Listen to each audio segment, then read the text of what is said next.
Morning, welcome to Ainslie News this Thursday, 13th of August. Today we're talking why this will be the worst recession. Pretty big topic today. When people talk about the burden of debt, we are leaving the future or the amount of stimulus bringing forward demand whilst further adding to that debt. Consider the following fact, just out of the US, the world's largest economy.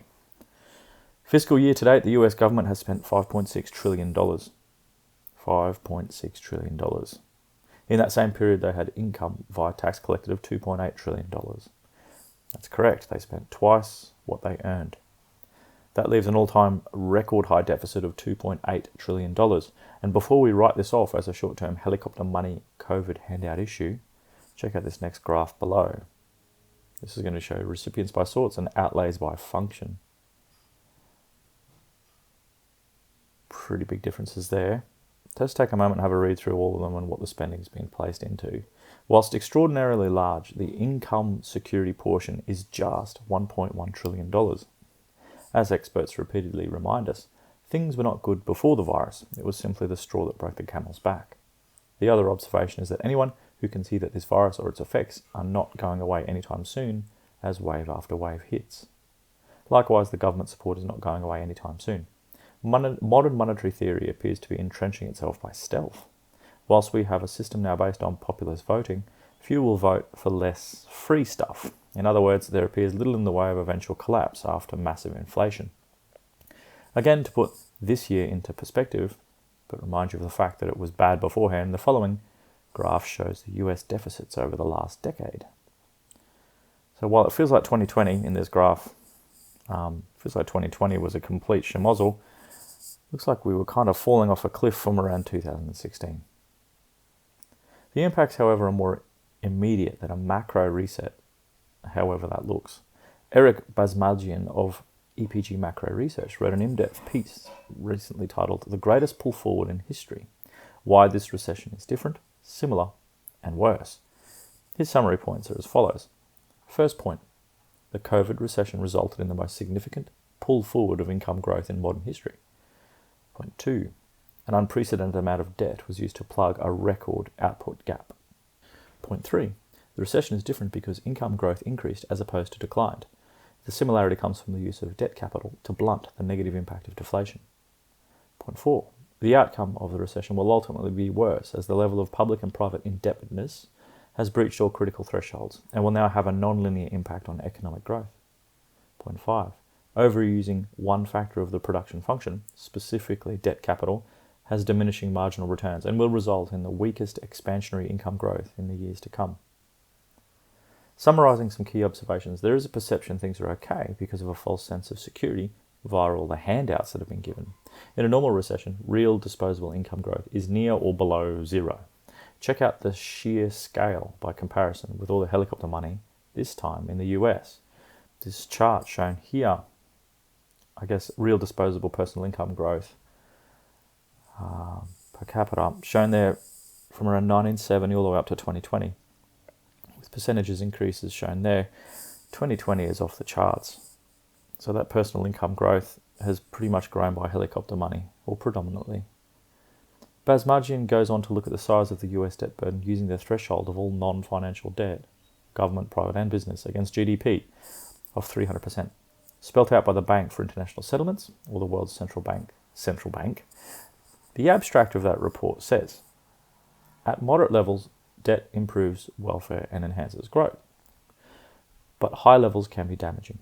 When does debt go from good to bad? We address this question using a new data set that includes the level of government, non-financial corporate and household debt in 18 OECD countries from 1980 to 2010. Our results support the view that beyond a certain level, debt is actually a drag on growth. For government debt, the threshold is around 85% of GDP. The immediate implication is that countries with high debt must act quickly and decisively to address their fiscal problems. The longer-term lesson is that to build the fiscal buffer required to address extraordinary events, government should keep debt well below the estimated thresholds. Our examination of other types of debt yields similar conclusions. When corporate debt goes beyond 90% of GDP, it becomes a drag on growth. And for household debt, we report a threshold of around 85% of GDP, although that impact is imprecisely estimated. In other words, over 260% of GDP debt becomes a real drag, perpetuating a self-fulfilling downward spiral. So this next chart we're going to show showing the US at 310% becomes one of great concern. So that graph here, total non-financial debt, government, household and business to GDP percentages. We're upticking there right at the end quite sharply. And it's forecast to go even higher, of course. Debt is simply a pull forward of future consumption, or rather an exchange of current consumption at the expense of future consumption. We are in the process of the greatest pull forward of demand in history, and we continue to believe that because we are using more debt, or that because it is directed to a particular group of people rather than another group, that we can bypass the well-documented evidence of diminishing marginal returns. To see the evidence of diminishing marginal returns on full display, we can track the real rate of personal disposable income growth per capita during only expansionary periods throughout a period of time in which debt capital has been highly overused. From the 1960s through to the early 2000s, real personal disposable income growth per capita increased at 3% annualized rate during expansionary periods.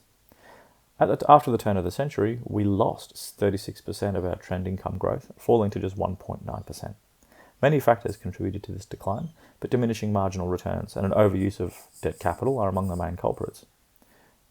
That's just shown in this graph here as well, if you want to take a peek at that. Real disposable personal income growth per capita by expansionary periods. It's kind of been on a steady decline since 1980. In the 1960s and 1970s, we were growing, but we've been in steady decline since then.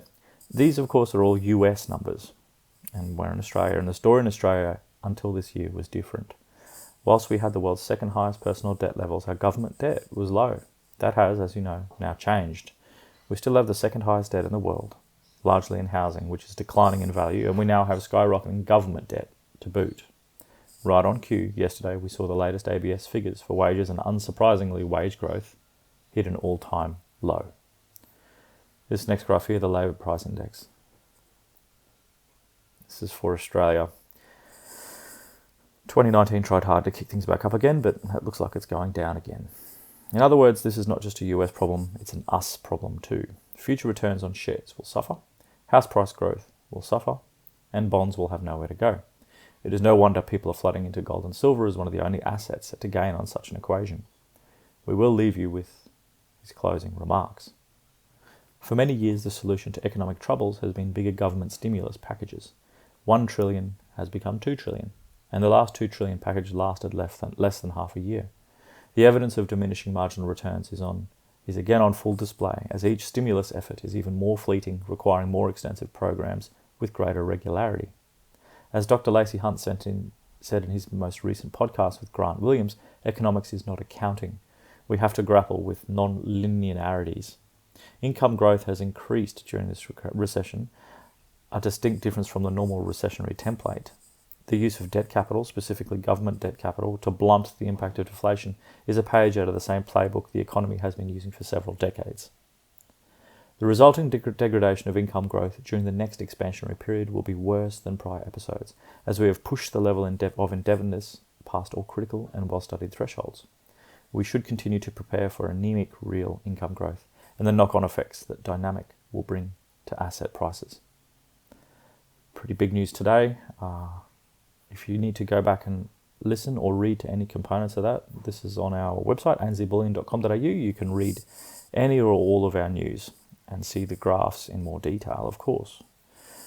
Of course, you can always purchase gold and silver direct through ainslieBullion.com.au. Check out our cryptocurrencies, ainsliewealth.com.au, and our gold and silver-backed cryptocurrency that's built and backed by Ainslie Bullion on goldsilverstandard.com. We'll catch you tomorrow.